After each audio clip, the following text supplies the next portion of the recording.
Hello everyone, today I'll be painting a Lord of Plagues, and there's something interesting about this model. This model kit is so old it comes with a square base built into the sprue.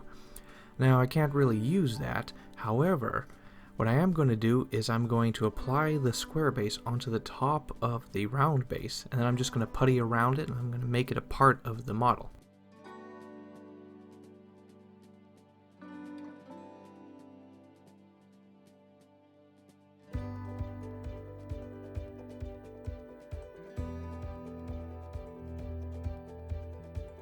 Now you want to assemble the models up to the point where it gets in the way of painting, and so I carefully decide whether or not putting the arms in will be a detriment or won't be a problem at all.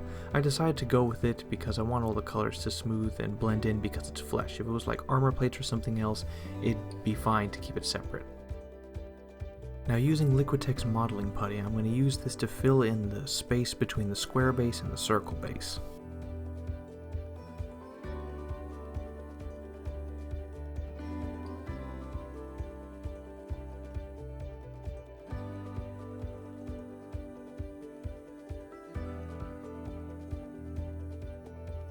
Now using some blue masking tape to help hold down the model, I will now prime it with Bright Touch Gray Primer. Now using some Games Workshop old rocks, while the model is drying from being primed, I'm going to press these little rocks into the putty while it's still wet, because it takes a while for it to dry on its own.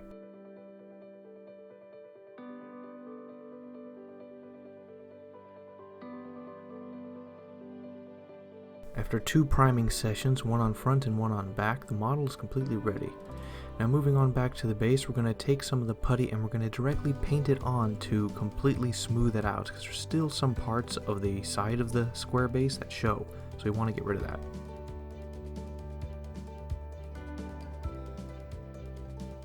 Now with some very old Games Workshop sand, we're going to put this all over the base where the putty is still wet, the fresh putty that we just added, and it's going to stick to it and cover it.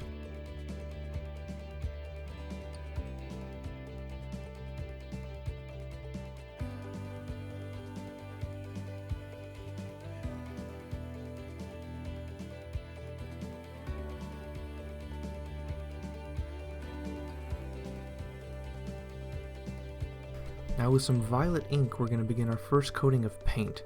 We're going to paint from the bottom, and we want to create all the shadows and darkness here. I'm going to try having a dark shadow for this model, and it's okay if it spreads out and covers more portions of the model, because we'll take care of that in a moment. Using the off-white pallid witch flesh, we will now use the airbrush with it, and we're going to create all the highlights.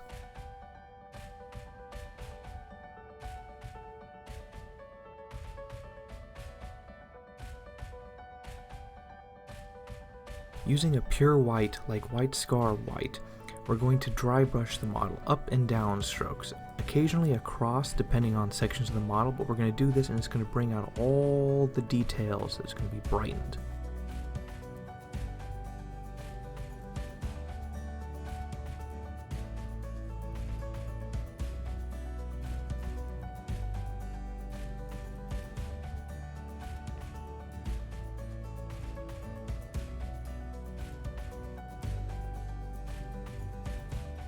We'll be mixing technical contrast medium together with contrast Guilliman flesh and create a diluted version of this color. I want it to be thinned down. We will also be adding some water in to increase how well it flows and to dilute it further. But if I put too much water into it without the contrast medium, then the Guilliman flesh will pretty much be ruined. So adding the contrast medium in will keep it working pretty well. And so what we're going to do is we're going to add multiple layers to this. I want to experiment. So I'm going to show you what it looks like after 4 layers.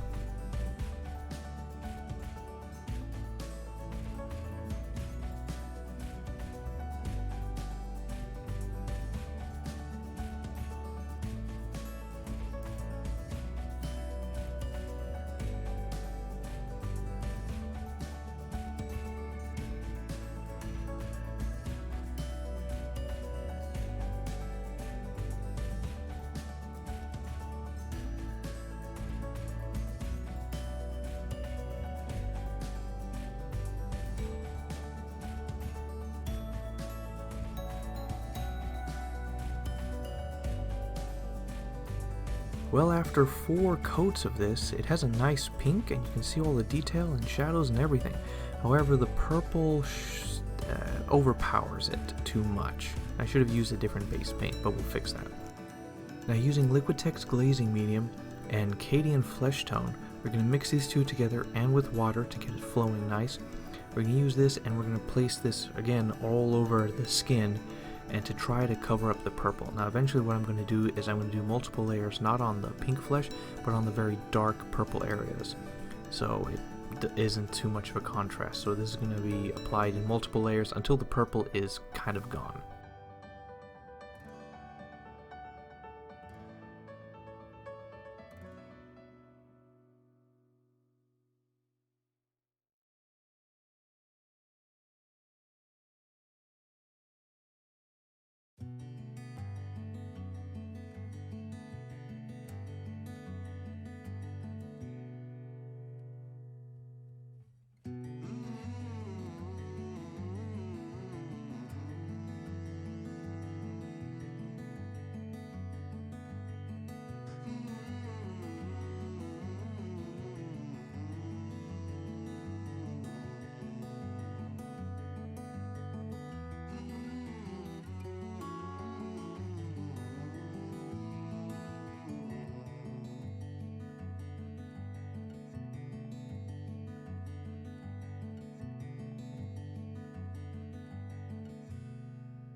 Now I'm going to take a very watered down Cadian flesh tone so that it's see-through, and then I'm going to place it on all the flat upper raised areas of the skin. In the end, the purple undercoat and heavily applying very thin washes over it didn't get the effect that I desired. It conflicted too much or was too weak. However, the rest of the details and parts of this model will also help make it look good and blended. It's not all skin, so I'm not too worried. And now with Bestigor flesh, we're going to use this and we're going to paint the open sores on the skin, which is essentially fat deposits pouring out, mixed with blood.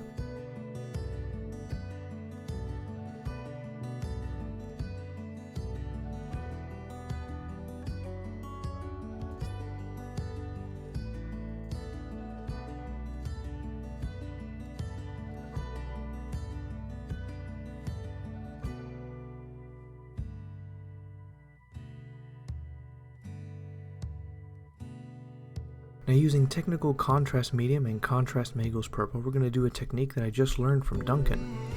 So what we're going to do is we're going to coat the area with a layer of contrast medium, and then we're going to take the Magos purple and we're going to wet blend from where we want the strongest of the color to be outwards, and it's going to very easily blend all the colors together. It looks great, by the way. Thank you, Duncan.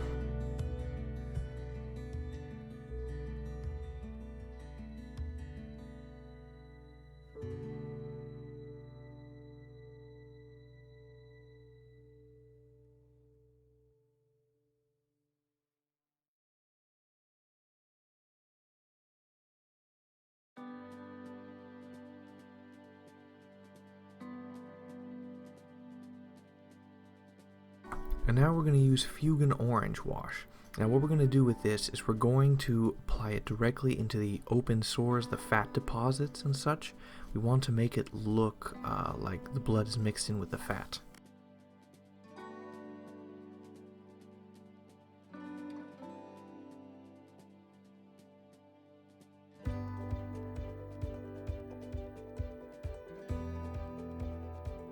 And going back to Bestigor flesh, we're then going to highlight the parts of the fat that we want brighter.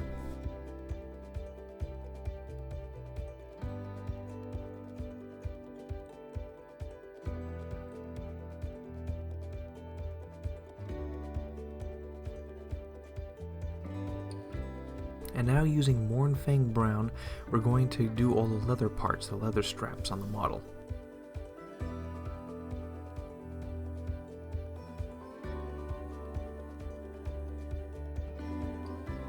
Now we're going to do a mix of lead belcher and castellan green, and we're going to use this to create the base coat for our armor.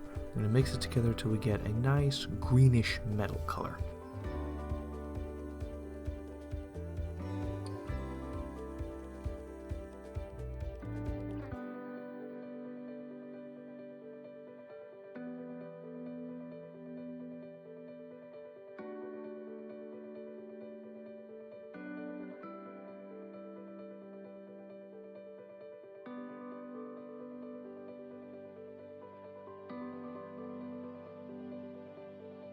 We'll then use Agrax Earthshade and coat all the green metal with it.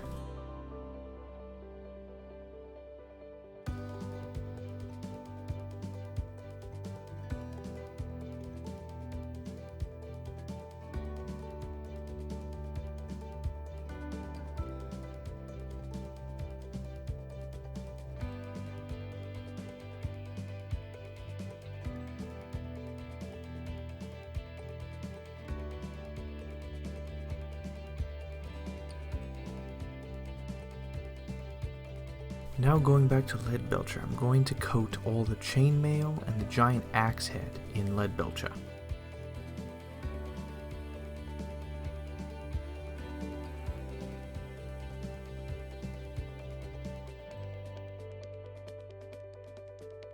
Using Agrax Earthshade again, I'm going to coat the axe and all the chainmail in it.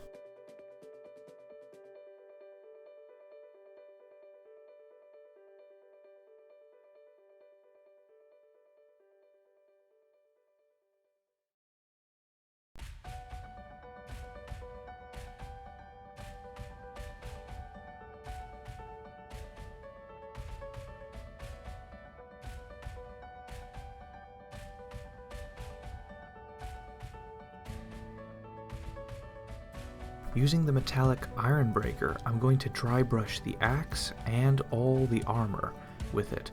Now, we want to be careful, you want to get the angles right because we don't want it to really get it into the center of the iron plates, we want to get it on the edges. So you always want to angle it just right so that you'll hit the edges only.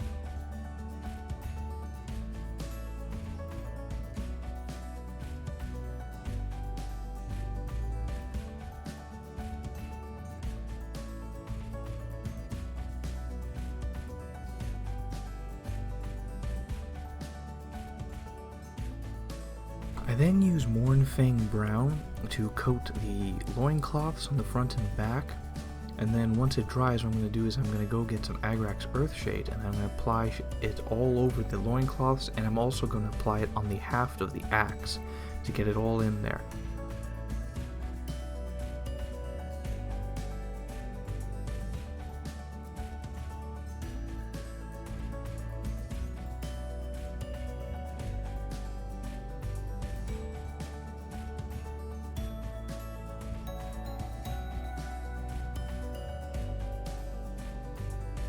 Now what I'm doing is I'm taking Mournfang Brown again, and now I'm going back and highlighting all the areas of the loincloths.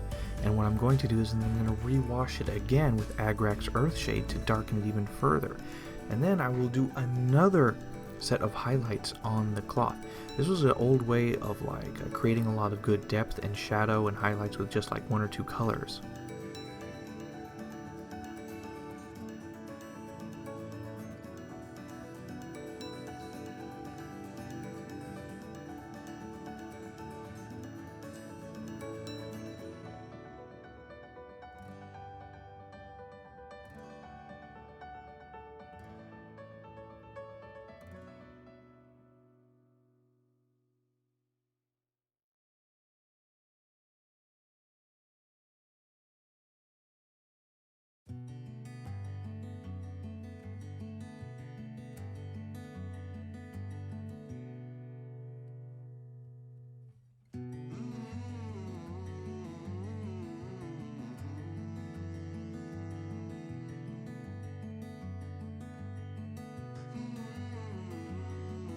then go back and add more Agrax Earthshade onto the haft of the axe and also the leather straps.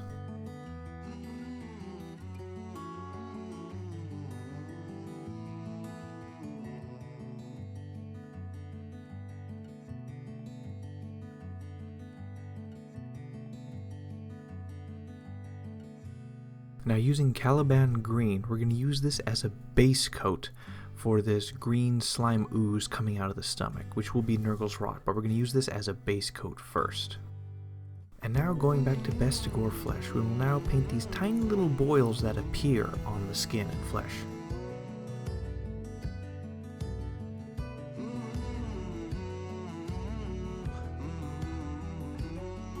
Now using Vallejo Pigment Burnt Umber, we're going to create a wash with this. We want it to be pretty thin down, so we're going to mix it with enough water, make sure it's well mixed, and we want it to be pretty thin. What we're going to do with this is we're going to take this and we're going to apply this all over the metal, everywhere.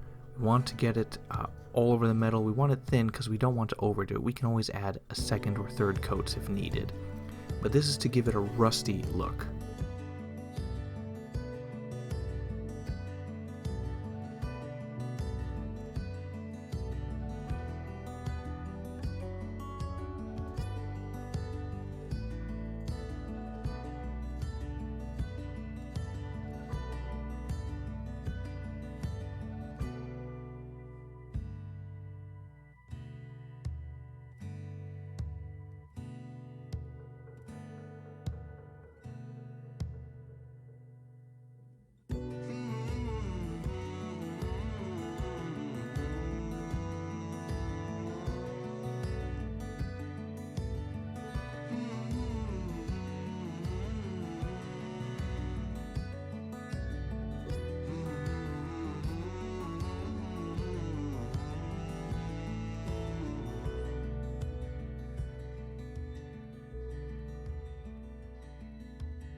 Now trying something new, we're going to use the Mossy Desert and we're going to coat the horns that are on this with it entirely.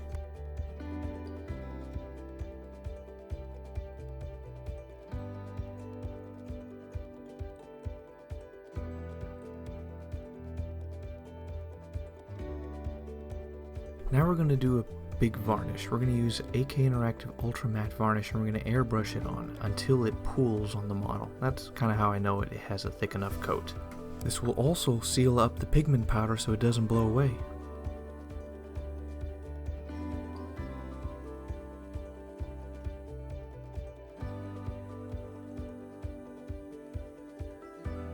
Using contrast paint skeleton horde, what we're going to do is we're going to paint this all over the horns, the 3 horns on the shoulder and the horn on the head.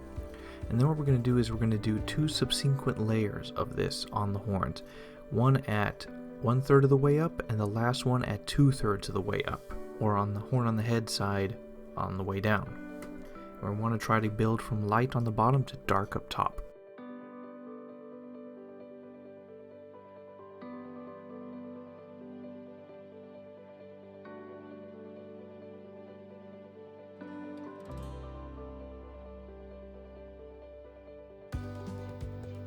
Now using Ryza Rust and the Oxide, we're going to use this and we're going to coat the axe with it in certain places. Now this is more of an artsy thing, we gotta choose where. So we're going to start off with the Rust and we're going to place it in small tiny bits here and there. And then we're going to use the Oxide and we're going to coat the places that have the orange and a few other places. For this, less is more. We don't want to overpower the axe.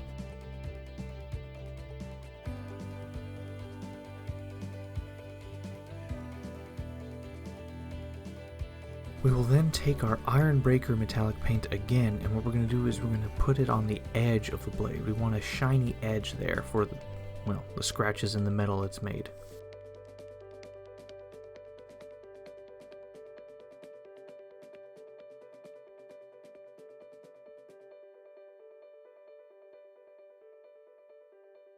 Now we're going to do the two skulls hanging off his side. We're going to use Steel Legion Drab, and then we're going to highlight with Bane Blade Brown. We will then use Agrax Earthshade to wash it all, and then we will do another further highlight with Bane Blade Brown. I'm also going to use Mournfang Brown to paint the leather straps that hold it, and we're going to apply the Agrax Earthshade after we paint the straps as well.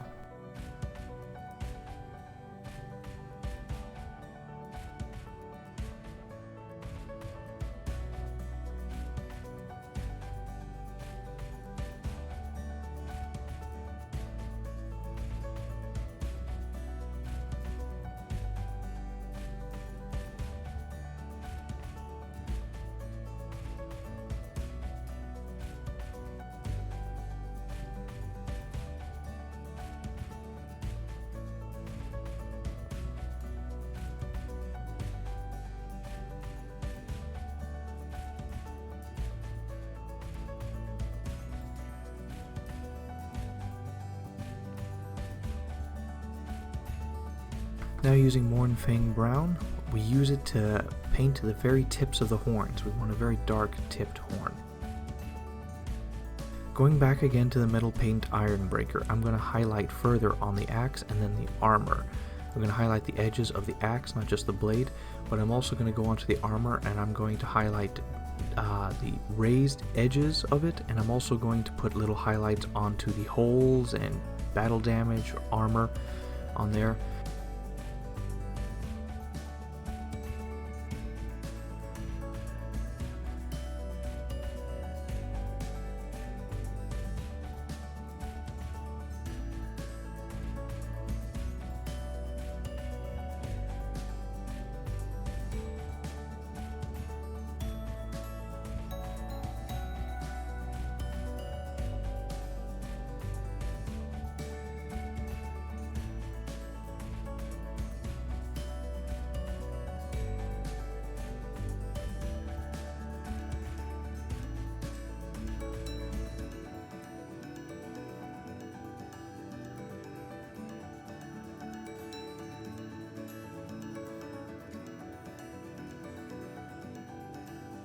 Now using Liquitex Gloss Varnish, we're going to go over and we're going to place this on all the open sores, the little pustules, the open organs, basically any place we want wet. We want to apply this.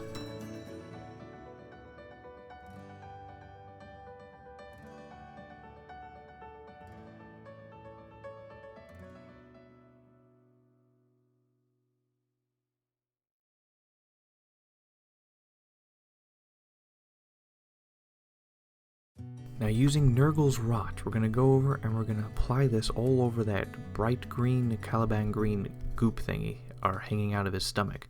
We're going to apply it all over, and then we're going to take little bits and we're going to apply little specks of Nurgle's Rot onto the axe itself.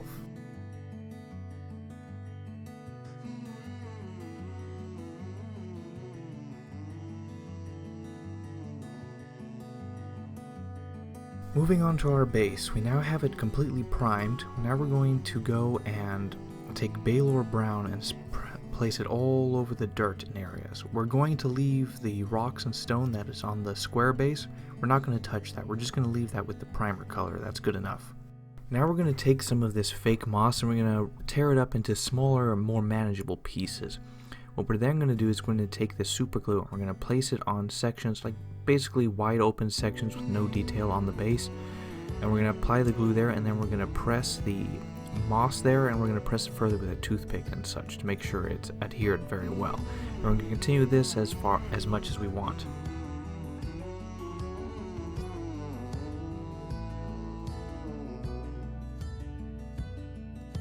Then go back to the Vallejo Burnt Umber Pigment Powder, and we're going to wash it over the rocks and stuff. We're not going to paint the rocks, we're just going to wash this pigment powder over the base primer coat.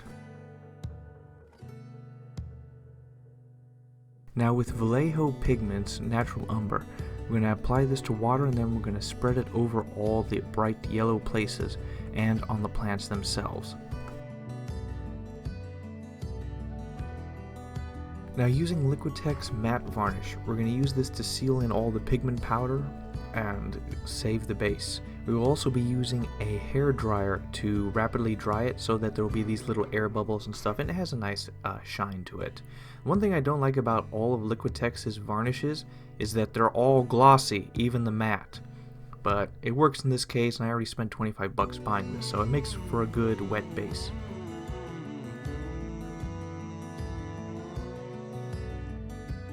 Now I'm going to attach the model to the base using super glue. Now this time I'm not going to use a drill bit to drill through and make a hole and attach it by there. Because of how well sealed the base is together and how it's just flat plastic, I'm pretty confident I don't need to do that step. And then once that step is done, I'm going to take Nurgle's Rot and I'm going to use it as a mask. I'm going to cover up all the spots on the base that don't look as good. Spots are too bright, maybe some of the super glue shows through, maybe some of the varnish shows through. So we'll use this to cover up any mistakes and make it look good. And then finally we'll use Abaddon Black to clean up the base. And some final thoughts on this project. So overall I would give this a personal 7 out of 10. The one thing I did wrong was the skin. The purple undercoat was far too strong, and while building up the layers showed up a lot of the detail and the flesh tones and stuff, the problem with the skin was it wasn't strong enough. So what I would do next time is I would not put an undercoat any dark purple at all, and I would paint on a thin watered down layer from the start over all the highlights, so the skin will be more pink and fluffy. I'll do that on my next project. But apart from that, the armor turned out great. I really like that. The axe looks great. The transition, the purple browning-ish from the skin to the ripped open stomach, that looks great. The base looks pretty good too. And overall, I'm going to give this a 7 out of 10. And, well, thanks for watching. My next project will be a Lord of... Wait, hold on, which one is it? Lord of... Blights, that's it. Lord of Blights. Yes, because they're all familiar. There's Lord of Plagues, Lord of Afflictions, Lord of Blights. Lord of Blights, the fat guy with the shield. He's next.